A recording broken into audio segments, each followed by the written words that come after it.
हिमाचल प्रदेश में हुए राजनीतिक घटनाक्रम के बाद सभी राजनीतिक पार्टियों ने आगामी चुनावों को लेकर कमर कस ली है। इसी बीच हमारे संवाददाता ने कांग्रेस के बागी विधायक और बीजेपी प्रत्याशी चैतन्य शर्मा से खास बातचीत की है। क्या कुछ कहा उन्होंने, आप भी सुनिए। नमस्कार, इंडिया न्यूज में आपका स्वागत है। आज हम हिमाचल प्रदेश के जिला ऊना के उपमंडल ग्रेट विधानसभा क्षेत्र में पहुंचे हैं, जहां पर उपचुनाव हो रहे हैं। हमारे साथ जुड़े हैं भाजपा प्रत्याशी चैतन्य शर्मा। चैतन्य जी, इंडिया न्यूज में आपका स्वागत है। बहुत बहुत धन्यवाद sir, thank you. Chaitanya ji, जैसे आपने पन्ना प्रमुख जो आपके मिशन चला हुआ है उसको लेकर आपने कार्यकर्ताओं के साथ बैठक की है, क्या संदेश दिया सर?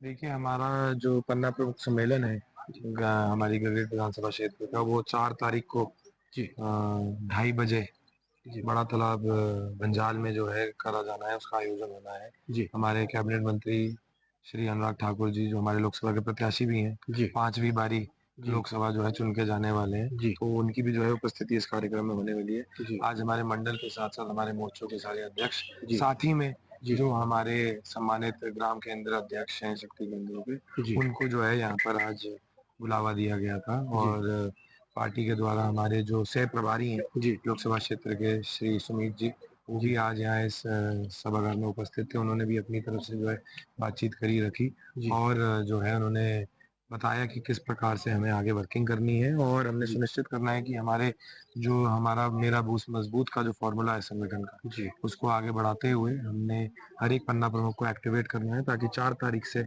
हम बिल्कुल एक्टिवली जो है अपने क्षेत्र में भारतीय जनता पार्टी का परचम लहराने के लिए पुरजोर मेहनत के साथ सभी कार्यकर्ता लग के मिलकर काम करें जी।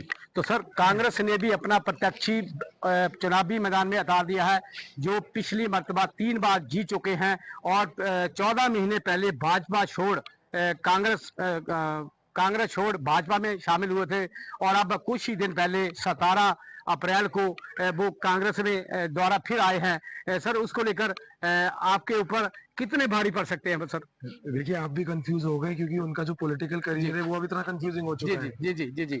जब 2022 का चुनाव का दौर आया तो वो पहले मेरे ख्याल से, अभी तो उनसे पूछना पड़ेगा कि उस वक्त भी वो कांग्रेस की तरफ से टिकटार्थी थे जी। फिर जो समीकरण बना, उनको टिकट नहीं मिली, राजेश ठाकुर जी को भाजपा की टिकट मिली, मेरे को कांग्रेस की मिली, तो उन्होंने मेरे को चुनाव हराने के उद्देश्य से जी भारतीय जनता पार्टी ज्वाइन कर ली जी। उसके बाद अब जब परिस्थिति में एक आपातकालीन जी जो है इमरजेंसी लाइक सिचुएशन आई जी, और मेरे एक्शन के कारण जो सिचुएशन आई, उन्होंने अब अचानक से भारतीय जनता पार्टी जिन लीडरों की जो है वो गुणगान कर रहे थे पिछले 1.5 सालों से, जिन विचारों का, जिन नीतियों का, और जो हिमाचल प्रदेश की सरकार को जो है खुद ही जन विरोधी बुला रहे थे, उसका जो उन्होंने पुरजोर विरोध किया था, अब वो खुद ही जो है कांग्रेस पार्टी फिर से ज्वाइन कर गए। आपने उनका 3 बारी पूर्व में विधायक होने की भी जो है बात करी जी। मैं आपके चैनल के माध्यम से साहब से ये भी पूछना चाहूंगा कि पिछले बीते 7 वर्षों में उन्होंने गगरेट क्षेत्र के लिए क्या किया जी।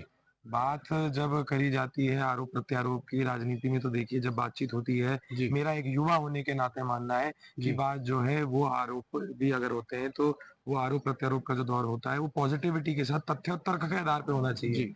यहाँ तो एक व्यक्ति अब रणभूमि में आ गए, वो तो सिर्फ साहब जो है चुनाव लड़ने के लिए चुनाव लड़ रहे हैं और उन्होंने तो पार्टी बदल के जो है दूसरी पार्टी ज्वाइन करके जो है अब टिकट ली। पहले तो गद्दार बोलते गए, अब कहीं ना कहीं पहले जहाँ पर एक तरीके से पलटू राम की बात थी, अब तो वो अल्टू पलटू राम बन चुके हैं जी। तो जो उनका ये अल्टू पलटू राम होने का अंदाज है, इसके बारे में भी साहब को क्लैरिटी देनी बहुत ज्यादा जरूरी है और ये तो उनको बताना पड़ेगा कि वो कितने भारी पड़ने वाले हैं, नहीं पड़ने वाले, क्योंकि उन्होंने काम ऐसा कौन सा किया है जी। और 5 जून को वो कौन सी मिशन और विजन लेके जनता के बीच में उतरेंगे, ये उनको बताना पड़ेगा जी। किसी को चरित्रहीन बुलाना, किसी के चाल चलन चरित्र के बारे में उसके ऊपर टिक्का टिप्पणी करना, आई डोंट थिंक वो एक किसी भी व्यक्ति को जो अपने आप को जो है इलेक्शन की रणभूमि में आता है उसको उस बात का जो है उसके स्टैचर को कहीं ना कहीं शोभा देता है। तो उनको कहीं ना कहीं इसका आत्मचिंतन करने की जरूरत है और वो पहले तो ये बताएं कि 1.5 साल में जब उन्होंने भारतीय जनता पार्टी की नीतियों के, सोच के और लीडर्स के गुणगान करे और उन्होंने कांग्रेस पार्टी का जो है कहीं ना कहीं विरोध किया, खुद ही उन्होंने सार्वजनिक तौर पे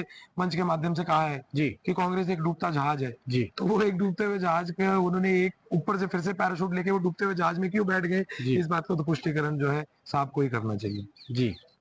धन्यवाद चैतन्य जी। तो जैसे हमारे साथ गगरेट विधानसभा के क्षेत्र से भाजपा प्रत्याशी चैतन्य शर्मा जी, जिन्होंने यहाँ एक तरफ अपने कार्यकर्ता को संदेश देते हुए रणभूमि में कूद जाने का संदेश दिया है, तो वहीं दूसरी तरफ कांग्रेस द्वारा उतारे गए प्रत्याशी राकेश कालिया जी के ऊपर सीधा सीधा हमला बोला है कि उन्होंने जो कार्यशैली अपने 7 सालों में की है वो जनता के बीच सार्वजनिक करे, और जो घुटन उनको भाजपा में 14 महीने में आकर महसूस हुई थी, आज कहां से वो घुटन निकल गई है वो आकर जनता के बीच महसूस करें। और असली दल बदलू कौन है, एक तरफ वो भाजपा में जाते हैं, अपने निजी स्वार्थ के लिए वो दूसरी पार्टी में आ जाते हैं। जुड़े रहिए इंडिया न्यूज, कपिल सूद के साथ जीवन।